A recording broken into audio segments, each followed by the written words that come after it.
imagen y semejanza de Dios. Por eso somos seres relacionales, seres que sentimos, que pensamos, que vivimos en familia, porque así es Dios. Y cuando Dios vio todo lo que había hecho, ¿cómo lo vio? Verso 31. Y vio Dios todo lo que había hecho, y aquí, que era bueno en gran manera. Era bueno en gran manera. No había pecado, no había muerte, había una relación correcta entre el hombre y Dios, ¿sí? No había en el corazón del hombre, en su mente, malos pensamientos, malos deseos, no había odio, no había pleitos, no había conflictos, no había mentiras, no había chismes, no, estaban en una condición ideal, todo era bueno en gran manera. Capítulo 3.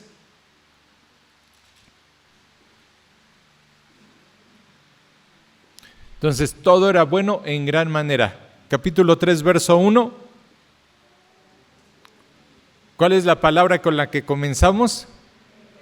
Pero. ¿Pero por qué el pero? ¿Por qué no se pudo quedar así? Bueno, en gran manera, no tendríamos pleitos, se festejaría más el día del papá porque seríamos buenos papás, las familias no habría divorcios, no habría hijos en la calle, no habría pecado, no habría muerte, no habría enfermedad, no habría dolor, pero la serpiente era astuta más que todos los animales del campo. ¿Quién era esa serpiente? Apocalipsis 12:9.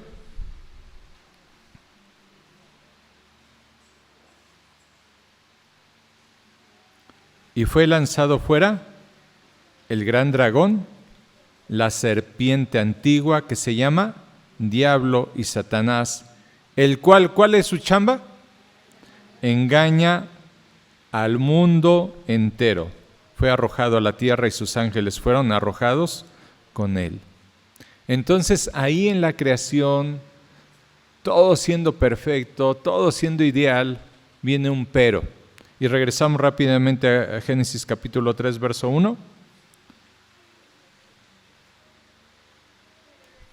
Pero la serpiente era astuta, más que todos los animales del campo que Jehová Dios había hecho, la cual dijo a la mujer: ¿con que Dios os ha dicho no comáis de todo árbol del huerto? Y la mujer respondió a la serpiente: del fruto de los árboles del huerto podemos comer, pero del fruto del árbol que está en medio del huerto, dijo Dios, no comeréis de él ni le tocaréis para que no muráis. La mujer sabía, el hombre y la mujer sabían perfectamente lo que Dios les había dicho. ¿Sabían cuáles iban a ser las consecuencias si comían del árbol de la ciencia del bien y del mal? ¿Cuál iba a ser la consecuencia? Iba a haber muerte. Esto significa que hasta ese momento la determinación es que no hubiera muerte, que ellos no envejecieran, que ellos no se enfermaran, que no hubiera las calamidades, el dolor. Entonces la mujer lo sabía y le responde: Dios ha dicho que si comemos nos vamos a morir. Verso 4. Entonces la serpiente dijo a la mujer, ¿qué dijo? ¿Cuál era el trabajo de la serpiente? Engañar. ¿Sí? Y aquí vemos el primer engaño. Aquí vemos la primera vez que este ser maligno que se rebeló en contra de Dios, Satanás, va y quiere afectar la creación de Dios y en especial al hombre y a la mujer que fueron creados a imagen y semejanza de Dios. Y les dijo: no moriréis, sino sabe Dios que el día que comáis de él, serán abiertos vuestros ojos y seréis como Dios sabiendo el bien y el mal. Dios no quiere lo bueno para ti. Dios sabe que si tú comes te vas a hacer como Dios, tú vas a saber lo bueno y lo malo, y Dios es un ser egoísta que no quiere lo mejor para tu vida. Él te limita y por eso te dice no, no y no. ¿Sí? Ese es el engaño de la serpiente. Con que Dios dijo, no tengas novia, con que Dios dijo, no tengas relaciones. No, Dios no quiere lo mejor para ti. Con que Dios dijo, no agarres eso. No, es que Dios no quiere lo mejor para ti. ¿Sí? Entonces, estas personas, Adán y Eva, desobedecen, pecan, y después de que pecan, verso 7, entonces fueron abiertos los ojos de ambos y conocieron que estaban desnudos. Entonces cosieron hojas de higuera y se hicieron delantales, y oyeron la voz de Jehová Dios que se paseaba en el huerto al aire del día, y el hombre y su mujer se escondieron de la presencia de Dios. ¿Por qué se esconde el ser humano de Dios? ¿Por qué a veces el ser humano se aleja de Dios? ¿Por qué a veces preferimos ya no acercarnos a Dios, no orar, no ir a la iglesia? ¿Por qué? ¿Cuál es el motivo principal? ¿Por qué ellos se alejaron de Dios? Por el pecado. El pecado en la vida del ser humano hace que uno no quiera estar cerca de Dios.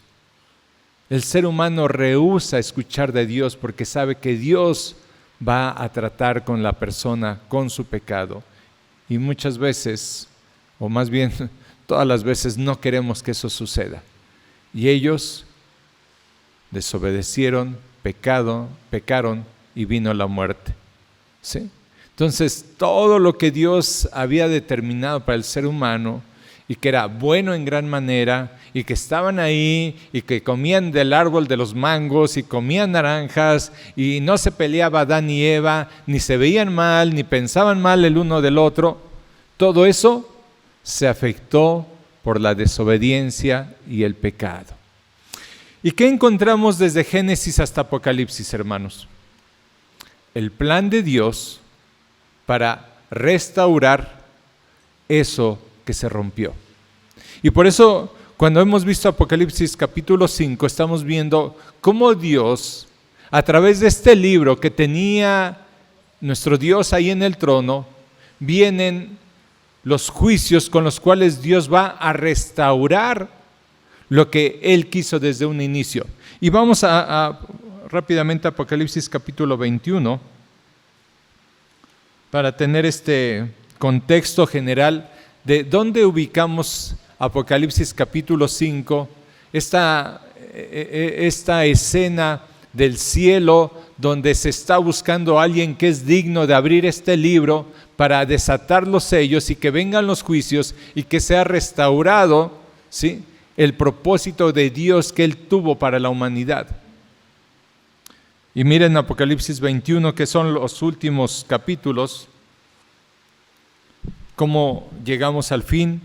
Y dice verso 1, Apocalipsis 21:1, vi un cielo nuevo y una tierra nueva, porque el primer cielo y la primera tierra pasaron y el mar ya no existía más. Y yo, Juan, vi la santa ciudad, la nueva Jerusalén, descender del cielo de Dios, dispuesta como una esposa ataviada para su marido. Y oí una gran voz del cielo que decía: he aquí el tabernáculo de Dios con los hombres, y Él morará con ellos, y ellos serán su pueblo, y Dios mismo estará con ellos como su Dios. En verso 4, enjugará Dios toda lágrima de los ojos de ellos, y no habrá muerte. Si no habrá muerte, ¿qué tampoco habrá? Pecado. Porque el pecado lo supo bien Eva cuando le dijo a la serpiente: Dios dijo que si desobedecemos, si comemos, vamos a morir. Y aquí que ya no habrá muerte, y si no habrá muerte, ya no habrá pecado, ni habrá más llanto, ni clamor, ni dolor, porque las primeras cosas pasaron. Verso 5, y el que estaba sentado en el trono dijo: he aquí, yo hago nuevas todas las cosas, y me dijo: escribe, estas palabras son fieles y verdaderas. He aquí, yo hago ¿qué? Nuevas todas las cosas. Será restaurado ese propósito divino de Dios en relación con el ser humano. Dios, ese Dios amoroso, quiere relacionarse con el ser humano, pero sin pecado, sin muerte. Entonces, esto es lo que acontecerá. Regresamos al capítulo 5, hermanos.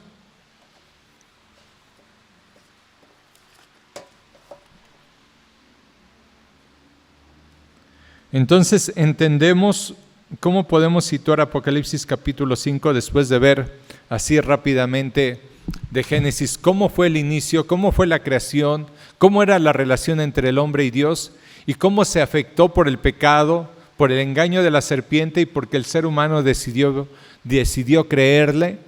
¿Sí? Y cómo vino la afectación y vino el pecado, vino la muerte, vino las enfermedades, vino las crisis en las familias, vino todo esto que hoy en día experimentamos por causa del pecado y la desobediencia de nosotros. Y entonces esto quiere ser restaurado. Dios quiere restaurar esto, hermanos. Lo que vemos en Apocalipsis 21. Las primeras cosas habrán pasado y aquí yo las hago nuevas. Dios va a restaurar ese orden divino. Y estamos en el capítulo 5, desde el verso 1, y vi en la mano derecha del que estaba sentado en el trono un libro escrito por dentro y por fuera, sellado con 7 sellos, y vi a un ángel fuerte que pregonaba a gran voz: ¿quién es digno de abrir el libro y de desatar sus sellos? Y entonces recuerden lo que ya vimos que representa el libro y estos sellos que son los juicios con los cuales Dios restaurará el orden divino que Él quiso desde un principio. Y ninguno, ni en el cielo, ni en la tierra, ni debajo de la tierra, podía abrir el libro, ni aun mirarlo. Y lloraba yo mucho, porque no se había hallado a ninguno digno de abrir el libro, ni de leerlo, ni de mirarlo. Y uno de los ancianos me dijo, recuerden, y nos lo compartió el hermano Rubén, ¿sí? Estos ancianos, ¿a quién representaban? Estos 24 ancianos, ¿a quién representaban? A las 12 tribus, hablando del Antiguo Testamento, y los 12 apóstoles hablando del Nuevo Testamento y de la vida de la iglesia. Entonces está uno de los ancianos, que podríamos pensar que está representando a la iglesia, y uno de los ancianos me dijo, no llores, he aquí que el león de la tribu de Judá, la raíz de David, ha vencido para abrir el libro y desatar sus 7 sellos. Aquí tenemos uno de los títulos de nuestro Señor Jesús. ¿Cuál es? El león de la tribu de Judá. ¿De dónde vino este título? Vamos a ir a Apocalipsis capítulo 49. Génesis capítulo 49. Vamos a ver de dónde viene este título de nuestro Señor Jesús, de león de la tribu de Judá. Jacob, uno de los patriarcas, ¿sí? Recordamos a Abraham, que fue el padre de la fe, el que tuvo las promesas de parte de Dios. Le nació Isaac, a Isaac le nacieron 2 hijos, Esaú y Jacob fue el que tuvo, en este caso, la primogenitura, la herencia. Y cuando Jacob va a morir, él tuvo 12 hijos, él va a hacer una proclama de lo que va a acontecer con sus hijos. Y dice Génesis 49, verso 1, y llamó Jacob a sus hijos y dijo, juntaos y os declararé lo que os ha de acontecer en los días venideros. Jacob ya va a morir, llama a sus hijos, y él dice, les voy a declarar lo que vendrá en los días venideros. Verso 8, Génesis 49, 8.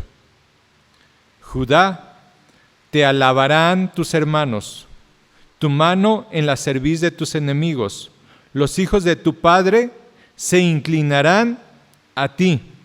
Cachorro de león, Judá, de la presa subiste, hijo mío. Se encorvó, se echó como león, así como león viejo, ¿quién lo despertará? No será quitado el cetro de Judá, ni el legislador de entre sus pies, hasta que venga Siloé, y a él se congregarán los pueblos. Leo este verso 10 en otra versión para poder tener más claridad en ello. Verso 10, el cetro no se apartará de Judá, ni la vara de mando de sus descendientes, hasta que venga aquel a quien le pertenece, aquel a quien todas las naciones honrarán, al Rey. Jacob proclama y profetiza lo que ha de venir. ¿Saben que el hijo primogénito de Jacob, quién era? Rubén. Y Rubén pecó contra su padre. Tomó a una de sus concubinas. Y no lo leímos, pero Jacob le dice: tú subiste contra el estrado de tu padre. Y él pierde el privilegio de ser el primogénito. Y él, al perder ese privilegio, se lo pasa por determinación de Dios a Judá. Y él no era el primogénito. Pero aquí viene esta profecía de Judá, que de él iba a venir el que iba a regir a las naciones, que sería como un león. Por eso el título de nuestro Señor Jesús, uno de sus títulos es el león de la tribu de Judá. ¿Quién lo dijo? Jacob, obviamente inspirado por el Espíritu Santo. ¿Sale? Entonces vemos que este título se le menciona ahí en Apocalipsis capítulo 5. Regresamos al pasaje, hermanos.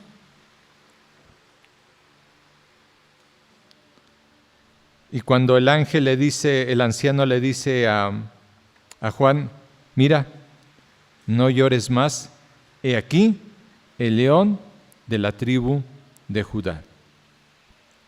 Y como hace rato lo leía mi esposa acerca de estos atributos del león. El león es un ser majestuoso que cuando se pelea contra sus enemigos, los devora, los vence, que protege a su manada, ¿sí?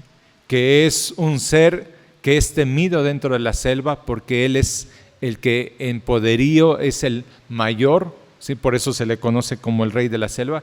Y en ese sentido nuestro Señor Jesús es algo que tiene en su carácter. Él vencerá a sus enemigos, Él protege a su pueblo, Él cuida nuestra vida. Y dice el verso 6: y miré y vi en medio del trono y de los 4 seres vivientes, en medio de los ancianos estaba en pie un cordero como inmolado. Ahora, ¿qué es lo que proclama el anciano que es el que va a abrir el libro, hermanos? ¿Qué es lo que proclama el anciano de quién va a abrir el libro? ¿Quién lo va a abrir? Este libro con 7 sellos. ¿A quién se le menciona? Al león de la tribu de Judá. Pero cuando Juan ve en medio del trono, ve a este león, ¿a quién vio?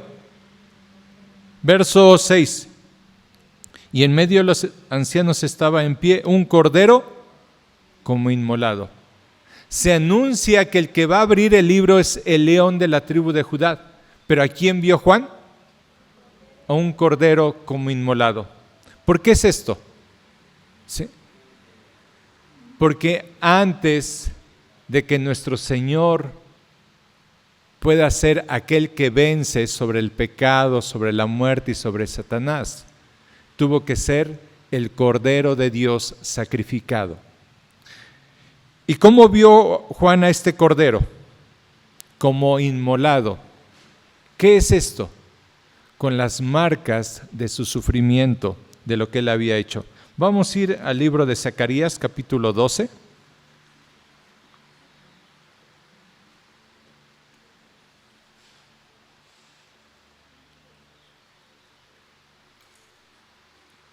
Zacarías capítulo 12, versículo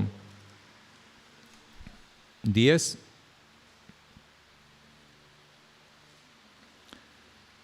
Y derramaré sobre la casa de David y sobre los moradores de Jerusalén espíritu de gracia y de oración. Y fíjense lo que se habla acerca de este evento futuro. Y mirarán a mí, a quien traspasaron, y llorarán como se llora por hijo unigénito, afligiéndose por él como quien se aflige por el primogénito. ¿Por qué cuando aún la nación de Israel miren a Jesús harán lamentación? Porque verán a aquel a quien traspasaron. ¿Qué significa esto? Y lo pone más claro el capítulo 13, verso 16. 13, 6, aquí mismo de Zacarías.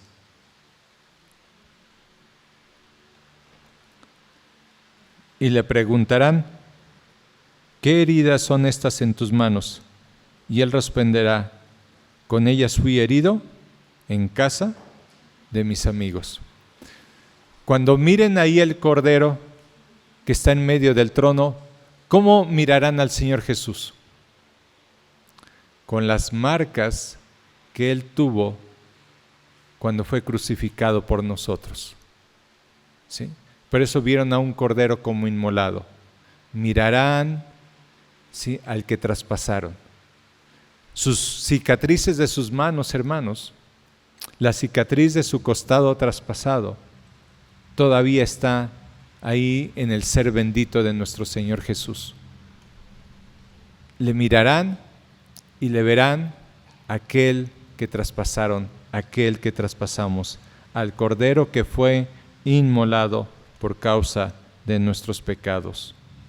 Entonces, antes de ser ese león poderoso y victorioso, fue el Cordero que fue inmolado, que fue traspasado, que sus manos fueron clavadas con clavos, sus pies fueron traspasados también con estos clavos. Ahí el Hijo de Dios, ¿sí?, fue inmolado por causa de nosotros. Seguimos en Apocalipsis capítulo 5.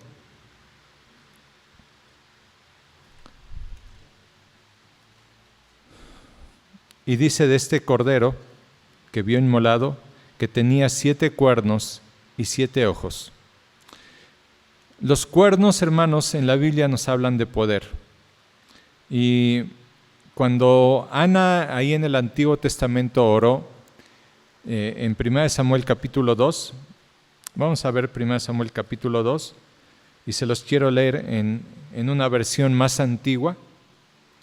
Y dice así 1 Samuel capítulo 2, verso 1, y Ana oró y dijo, mi corazón se regocija en Jehová, mi cuerno es ensalzado en Jehová, mi boca se ensanchó sobre mis enemigos por cuanto me alegré en tu salud. La palabra cuerno también se traduce como poder. Entonces, cuando se habla de que este Cordero tenía 7 cuernos, acuérdense que el 7 es perfección y cuernos es poder. Entonces, ¿de qué nos está hablando? Que este Cordero es perfectamente en poder. Él todo lo puede. En su palabra nos dice ahí tanto en el Antiguo Testamento como en el Nuevo Testamento, y nos pregunta Dios, ¿acaso hay algo difícil para mí? ¿Habrá algo difícil para Dios? No. Y ese es el Cordero que fue inmolado, que tiene 7 cuernos. ¿Y qué otros 7 tiene? 7 ojos. Tiene un conocimiento pleno de todo lo que acontece en la vida de esta tierra, en la vida de sus hijos, en la vida de la iglesia. Él conoce perfectamente todo lo que acontece en la vida del ser humano. Y sigue diciendo ahí el capítulo 5, seguimos ahí en Apocalipsis capítulo 5, verso 7, y vino y tomó el libro de la mano derecha del que estaba sentado en el trono. Está el Padre Celestial que tiene este rollo con 7 sellos, y viene el Cordero que fue inmolado. ¿Quién es digno de tomar el libro de la mano de Dios? Solamente su Hijo, solamente el Cordero que fue inmolado. Y este mismo pasaje de cuando viene nuestro Señor Jesús y toma el libro, está narrado en el libro de Daniel. Vamos a ir a Daniel capítulo 7, verso 13.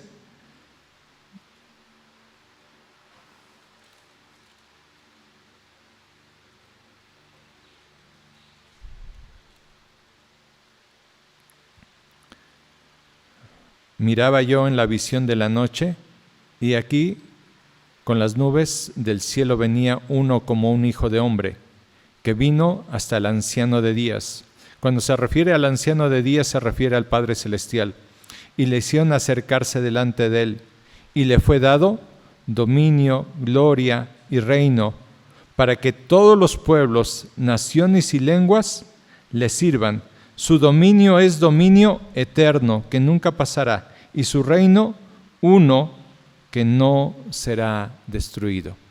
Daniel también se le dio el privilegio de ver esta revelación cuando el Hijo de Dios toma este libro de la mano del Padre Celestial, este libro que está lleno de los juicios que traerá Dios sobre la tierra y en los cuales Dios restaurará el orden divino. Regresamos al capítulo 5 de Apocalipsis.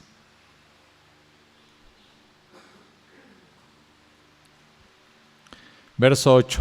Y cuando hubo tomado el libro, los 4 seres vivientes y los 24 ancianos se postraron delante del Cordero.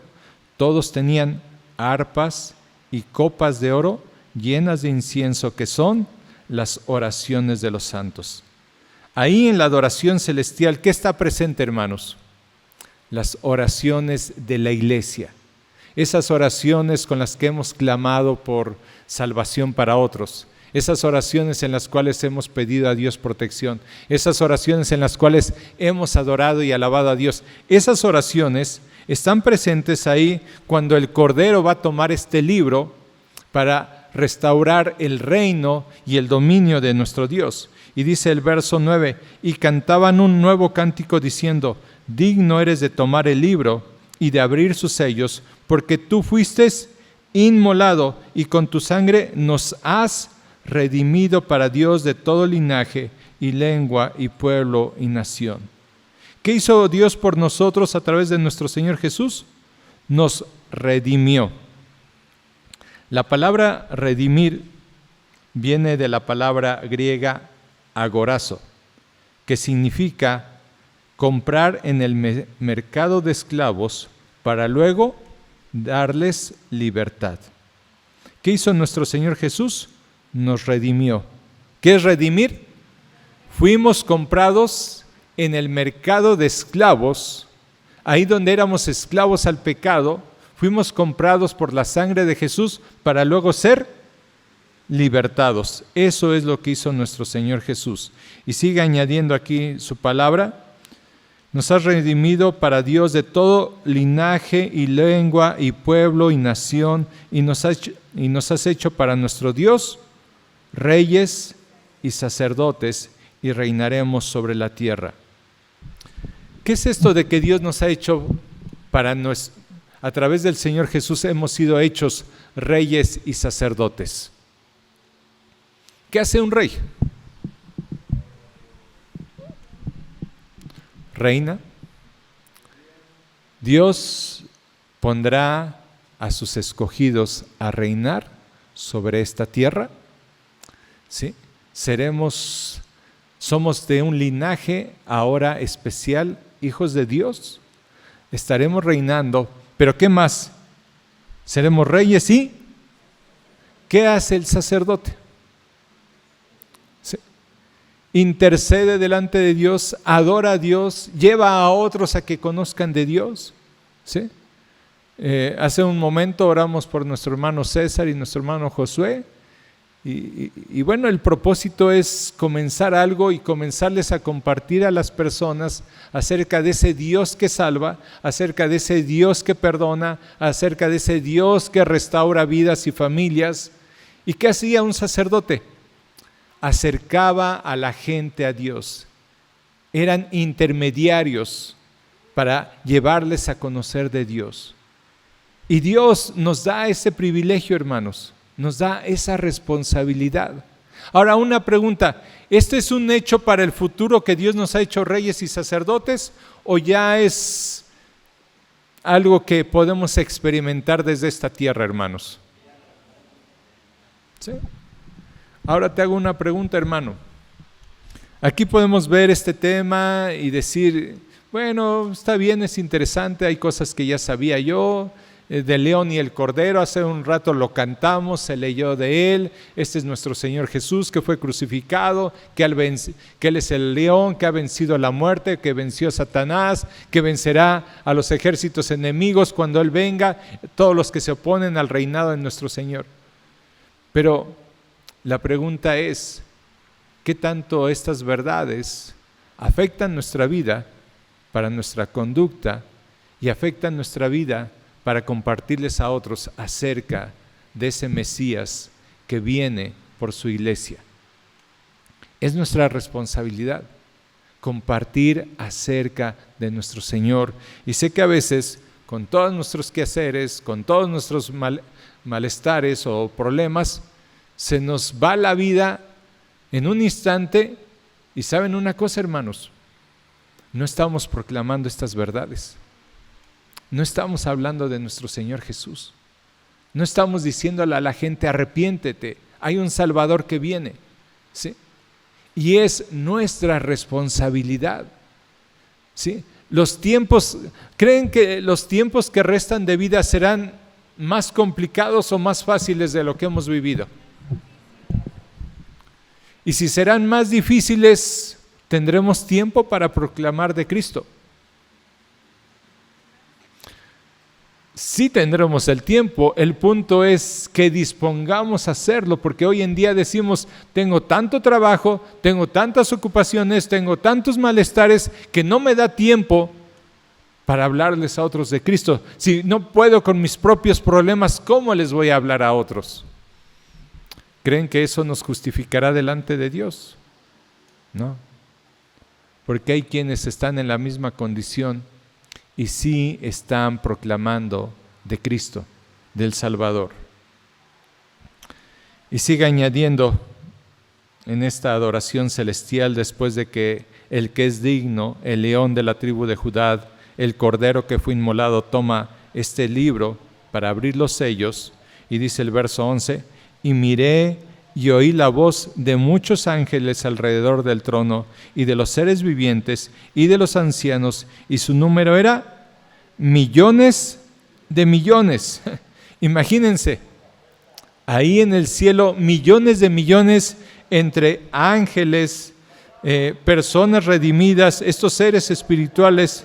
¿Y qué es lo que estaremos proclamando? Verso 12, que decían a gran voz: el cordero que fue inmolado es digno de tomar. Fíjense bien cuántas cosas son: el poder, las riquezas, la sabiduría, la fortaleza, la honra, la gloria y la alabanza. ¿Cuántas cosas? 7. Él es perfectamente digno de tomar el poder, la riqueza, la sabiduría, la gloria, la alabanza, todo esto. ¿Por qué? Porque Él fue el Hijo de Dios que tomó forma humana, que fue inmolado, que nos amó y nos salvó, y que un día nos llevará delante de la presencia del Padre Celestial. Y Él es digno de esto. Y la pregunta es: ¿qué tanto adoramos al Señor? ¿Sí? En la semana, aparte de venir a la reunión a la iglesia, ¿hay adoración en tu vida a Dios? ¿Sí? ¿Le cantas a Dios? ¿Le exaltas a Dios? ¿Sí?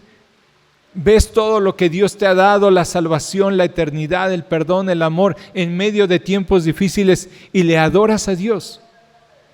¿Saben que un corazón que no es agradecido es un corazón que solamente vive en depresión, en ver solamente lo que no tiene, lo que no puede, lo que no ha logrado?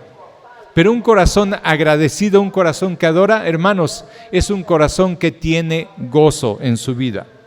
Y sigue añadiendo, verso 13: y a todo lo creado que está en el cielo y sobre la tierra y debajo de la tierra y en el mar, y a todas las cosas que en ellos hay, oí decir, o sea, todo ser creado, aun aquellos que no le han reconocido, todo ser creado, ¿qué va a decir? Al que está sentado en el trono y al Cordero, sea la alabanza, la honra y la gloria y el poder por los siglos de los siglos.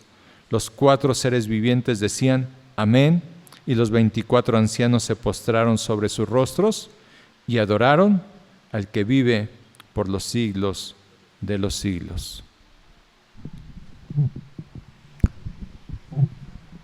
¿Hace cuánto que no te postras sobre tu rostro para adorar a Dios? Hasta que no viene una calamidad a nuestra vida, una angustia, y entonces nos doblamos y decimos: Dios, socórreme, escúchame. Y sí, Dios dice: clama a mí y yo te voy a responder. Pero quiero despertar tu vida espiritual a una vida de adoración. Aprende cada día a alabar a aquel que te da la vida, que te da el respirar, que te ha dado a su Hijo, que nos ha dado la salvación y vida eterna, aquel que es digno, como dice aquí su palabra, de recibir toda la honra, toda la gloria, todo el honor. Sí. Hoy en día, hermanos, la vida cristiana para muchos es una vida difícil. Su vida espiritual ha decaído, su ánimo no tiene ganas de orar, no tiene ganas de leer, ¿sí? Y hermanos, es necesario recordar y ver todo lo que el león de la tribu de Judá, el cordero que fue inmolado, ha hecho a favor de nosotros, y nos presenta delante de nuestro Dios como reyes y sacerdotes, y nos presenta delante de nuestro Dios ahora como hijos, y nos presenta delante de nuestro Dios ahora perdonados y salvos por toda la eternidad. Y las primeras cosas pasaron, y aquí todas son hechas nuevas, y no habrá más llanto, más dolor, más muerte, porque esto pasó. ¿Cuánto te costó a ti? ¿Cuánto me costó a mí? Lo hizo nuestro Señor Jesús. Sí. Y creo que es muy válido a veces en oración decirle a Dios: Dios, ayúdame a entender todo lo que usted ha hecho por mí, todo lo que usted me ha dado, todo lo que tengo en Cristo Jesús. Porque a veces vivimos, como lo decía hace un momento, vidas no llenas de gratitud, sino vidas de insatisfacción. ¿Sí? Te pregunto una cosa, hermano, hermana: ¿estás satisfecho? ¿En Cristo estás completo? ¿O te sientes a veces con días pesados y dices: ¡ay, qué complicado es! Termino con este verso de Proverbios 15:15.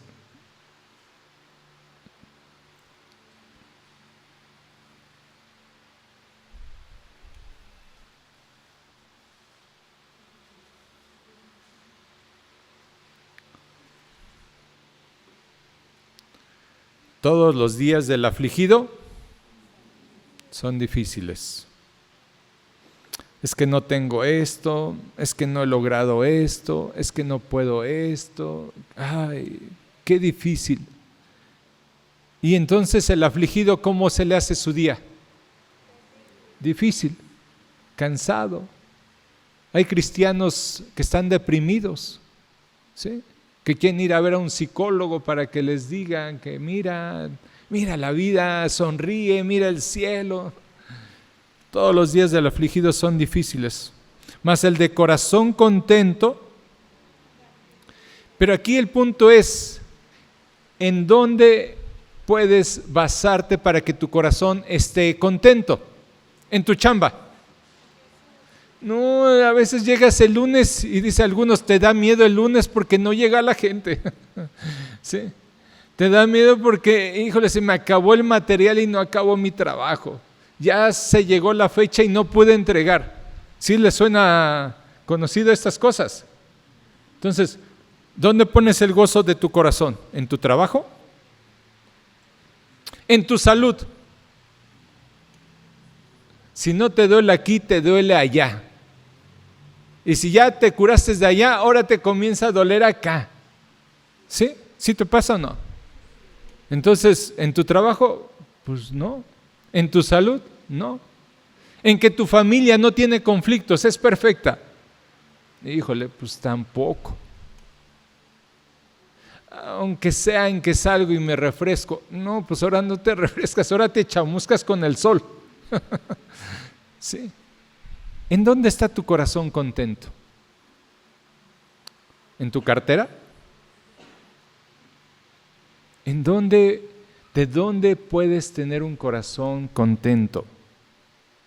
Si no lo buscas y no lo hallas en tu identidad en Dios, en lo que tú tienes en Él, que eres hijo, que eres amado, que eres perdonado, que eres salvo, que estás solamente como peregrino y extranjero, que estás de paso en esta tierra, que la presente tribulación no es comparable con la gloria venidera que vas a experimentar. Si no tienes tu corazón contento en esas realidades espirituales y las tienes presentes, por eso vives miserablemente y te sientes triste y decaído y tu rostro lo refleja todo el tiempo. No hay gozo de tu vida cristiana. ¿Sí? Solamente vives con sufrimiento y pesadamente. Y no digo, hermanos, que no lo tengamos, que no haya dificultades. Yo creo que todas las tenemos. Dificultades laborales, de salud, de familia, todos los tenemos.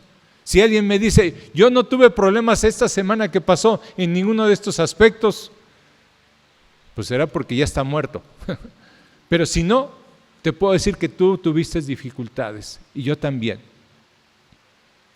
Pero cuando doblas tus rodillas y comienzas a alabar a Dios como estas multitudes y comienzas a reconocer lo que hizo el Cordero de Dios que fue inmolado y que Él te redimió, te libertó de la esclavitud del pecado y te pones a ver cómo será tu vida eterna en Dios y encuentras gozo en ello, entonces el de corazón contento tiene un banquete continuo.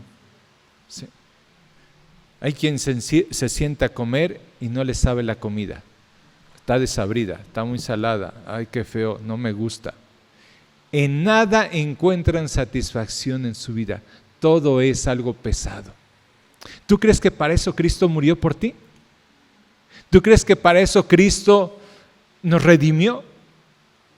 ¿Tú crees que para eso pagó por nuestros pecados, para que vivas una vida mísera de decaimiento, de tristeza? ¿Sí? ¿Y sabes qué? Eso mismo te lleva a cerrar tu boca. ¿Cómo vas a hablar de Dios a otros si tu propia experiencia personal es tan fría, triste y decaída? ¿Cómo le hablas a otros de un Dios que es amoroso, que te llena, que cambia, que hay una perspectiva de futuro emocionante en Dios? ¿Cómo le puedes decir a alguien eso si no es la realidad de tu vida? ¿Y sabes qué ha hecho la serpiente? Te ha engañado, te ha convencido que así te vas a morir, que así será el resto de tu vida y estás decaído. Dice su palabra ahí en Colosenses, poned vuestra mirada en las cosas de arriba. No sé cuál sea la experiencia de tu vida, pero no creo que lo que Dios quiere para sus hijos es una vida de decaimiento, de tristeza, aún en medio de la circunstancia que tú puedas tener. Dios quiere que vivas una vida de gozo y de plenitud en lo que Cristo hizo por ti. Vamos a orar.